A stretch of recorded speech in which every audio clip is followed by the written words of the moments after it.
Ptuj-Lix išče tudi podzemlja Ptuja. Zunaj ga lahko pokažemo, samo en strelec. Kratko in jedrnato, da ne boš zvenel kot politik. Kaj bo v rovu? Dva tira. En tir Ptuj, zgodovina Ptuja, drugi tir mini uspehi Slovenije. Kar direktno pove, zakaj se nam splača v rov prid, ko bo odprt? Videli bomo, da živimo v krasnem mestu z enega najstarejših Sloveniji, Ptujčani. Spoznali bomo, videli bomo skrite kotičke, ki jih ne opazimo vsak dan, to je za Ptujčane. Kar se pa tujcev tiče, absolutno bodo videli, da Slovenci nismo drek paprli. Mi iz Ptuj-Lixa smo v rovu že bili večkrat, tudi takrat na začetku s tabo.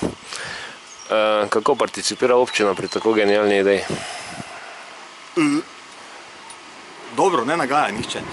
Mi da smo pred leta 11 hodili tu notri in vidiš, kako se počasno 5 let sem rabo zdaj, da sem o tem pisal, da sem o tem razmišljal, na kar me je žena rekla, ne tečnari drugim in ne navdušuj druge, naredi sam, če to verjameš.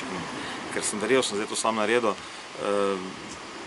Številni mi pomagajo. Skratka, mislim, da se stvari odpirajo, vse normalno teče, Zavod za spomeniško varstvo, muzej, država, ki je lastnica rova, tako da pravzaprav iskreno mislim, ena pozitivna štorija. Dobro, za zaključek, kdaj bo otvoritev, kdaj naj ljudje pridejo in kaj bojo videli? In kaj naj prinese s seboj?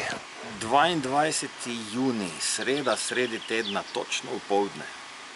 Dobra volja, bodo še pa presenečenja sledila z navodili na Facebooku. Se vidimo, hvala. Prosim.